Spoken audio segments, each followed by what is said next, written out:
Hello and welcome to this week's episode of The Cheese and the Alien Show. I am your host for this week, The Cheese. The Alien is on her week off. Hope she's enjoying it, even though we have the best weather I could possibly imagine for the month of March here in northern Illinois. It's 84 degrees today. It was the 6th day of 80-degree temperatures. In the last 106 years, we haven't hit 80 this early in the year once. We've done it 6 times now in about the last 8 days. Not gonna lie, it's like spring break for the entire month. I didn't even have to go anywhere. If you go to my left here about a mile, you're in Wisconsin. That's how far north I am. It should not be this warm. It's more likely we should have snow outside right now, but I'm not complaining. Now, it's been a busy week in the NASCAR world. I'd like to start off with a few shout-outs from the Alien and I. First one, Nelson Piquet Jr. I know there wasn't a truck race this week, so you're wondering, why do we have a shout-out for him? He won the K&N race at Bristol. First Brazilian to win in a NASCAR touring series. So congratulations. I know the Alien and I are big fans. Glad to see that team's doing something in NASCAR. Another shout out, Michael Waltrip Racing. All 3 drivers in the top 5. I love how everyone's talking about how this is such a surprise. Go look back at my fantasy entries from last year. These guys were all stars. I know only Martin Truex was a member of the team at the time, but gotta admit that was a cheap way to gain some points in fantasy, and now everyone else is seeing what the Alien and I saw last year. Another shout out, I was so upset that the Alien missed this, as big of a Denny Hamlin fan as she is, but his Teach Me How to Dougie Dance during the driver intros. Amazing. I was about to fall off the couch. I was laughing so hard. So glad someone really decided to show their personality during driver intros. Our next shout out would be for Ricky Stenhouse Jr. and Trevor Bayne, 2 of our absolute favorite drivers, whether they're in the Nationwide Series or Cup. Battling for the lead for how many laps was that on Saturday? It was insane, but we were so happy to see it. We missed all those Ricky versus Trevor competitions. We were frequent visitors of the website. Someone sponsor these boys. They were battling for the lead for how many laps, and I know their finishes didn't quite show it. They still had top 10 finishes, but they should have been top 5, and one of them, at least, should have been in victory lane on Saturday. But on that hand, we were still happy with the winner. Congratulations to Elliott Sadler. It was also exciting to see that his parents finally got to be there in victory lane with him after all these years. Very deserving of that win. Speaking of the Sadler family, Hermie is our feature in the facial hair portion of our show. We're not digging the beard, Hermie. Go ahead, shave it off. The Alien calls it your Dennis Miller look. Not your best choice. So, our opinion on this one? Go for the clean shaven look. Going to Sunday's Cup race. Now, anyone who's known me for more than 5 minutes knows that I'm not a Brad Keselowski fan. Not even close. I've been a hater, I'll admit. Partially because I'm a huge Carl Edwards fan. It's kind of comes with the territory. But at the same time, I will give him props for how he raced on Sunday. Instead of actually wrecking somebody to get to victory lane, he and Matt Kenseth raced side by side for the lead for dozens of laps throughout the race, and he raced everybody cleanly, so I will give him a congratulations for that.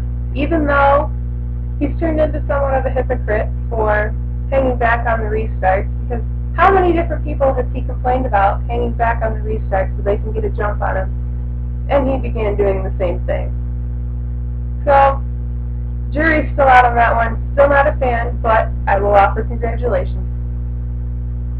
One thing I didn't realize until this week, or even today I should say, that we've had 4 races so far, and if you look at the Nationwide Series, they've all been Nationwide only drivers. Last year it took us until what, May? Until we got a Nationwide only driver to win in a race. fantastic. It's what this series should be. This is why I love this series. It's the series that got me watching NASCAR to start with, mostly because I had more free time on Saturday afternoons and Sundays, but it's a great way for some of these drivers that are up and coming or that might need to prove themselves once again, like Elliott Sadler and Reed Sorensen and Sam Hornish Jr., giving them a place to show us some great racing. If you ask me, the nationwide races usually end up being better than the Cup races on Sunday. So it's great to see that some of these regulars are getting into victory lane. At the same time, you look on the Cup side, there's always this battle of which manufacturer's the best, which one's lagging behind, and we had the announcement of Dodge leaving next year. If you look at the 4 winners, all 4 manufacturers have been represented in the first 4 races of the season, which means that we have a great remainder of the season to come. There should be 32 awesome races with competition from all 4 sides of the garage. I had a few bones to pick with some of the reporters this weekend during race coverage. Fox and ESPN are to blame here. First one, during the nationwide race on Saturday, we keep talking about how Ricky Stenhouse should have been in Cup this year because he won the championship in nationwide last year. But you know what? He realized that if you look back 16, 18 months ago, still wasn't looking too pretty for him. A lot of people didn't even think he should have been in the nationwide ride, and now we're saying he should be in Cup. Now, as a huge fan, I would like to see him in Cup someday, but I agreed with his decision to stay in the nationwide series for 1 more year to make sure he had that experience. There's been far too many drivers that have moved up to the Cup series too soon.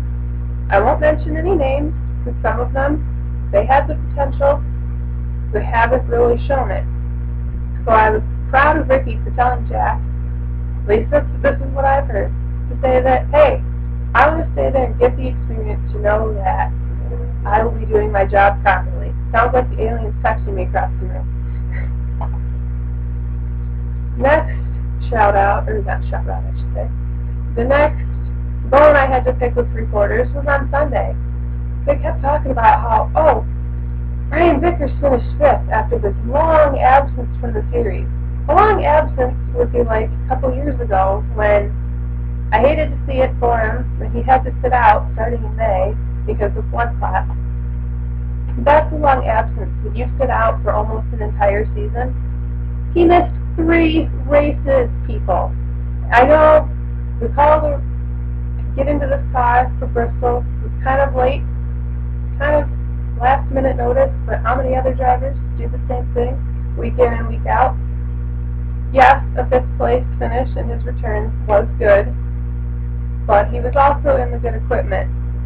Not a big fan of his either, which is why I'm not going to cheer and say, it was such a great return. Yeah, I will congratulate him on a strong finish, but really, reporters, 3 races.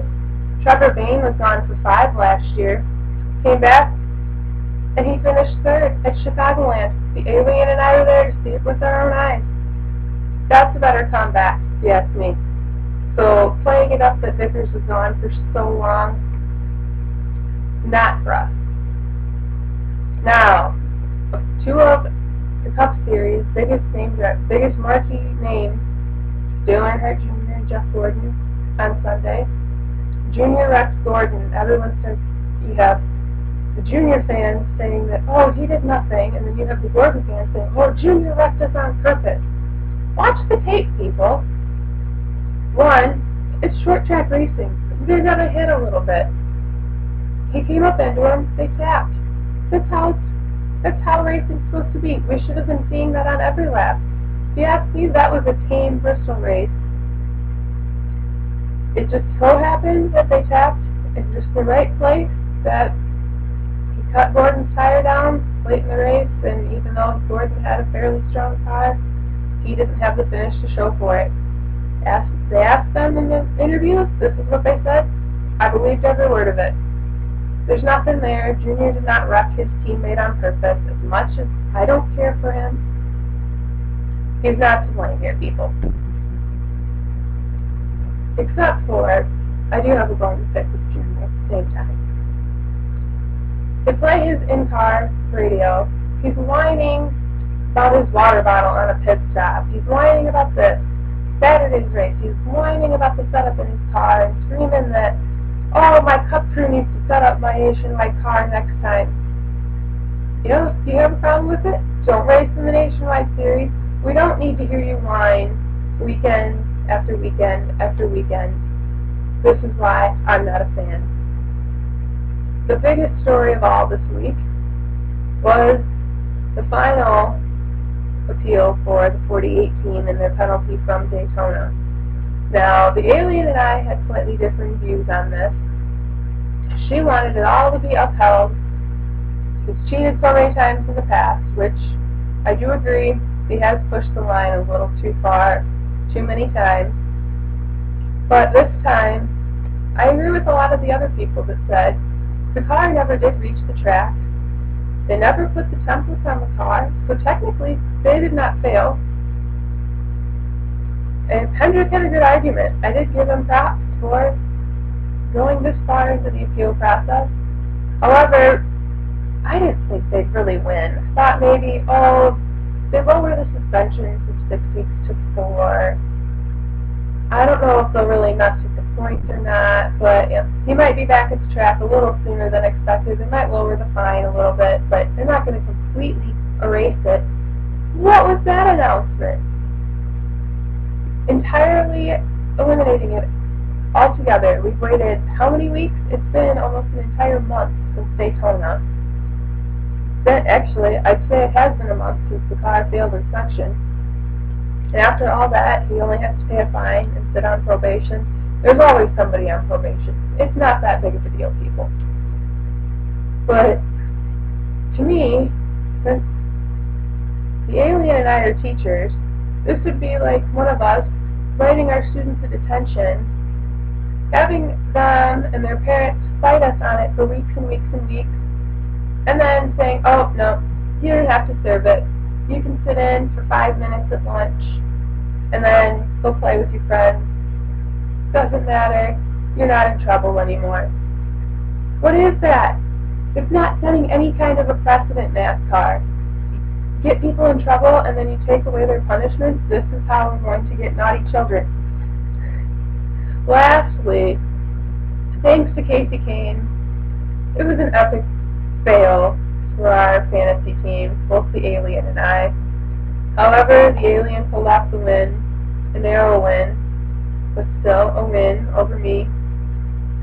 I'd like to thank Kasey Kahne for taking out almost everyone on my fantasy teams early in the race. I know it's Bristol, it's kind of like Daytona, it's going to be a crapshoot, but really, thought I'd have a better chance than that.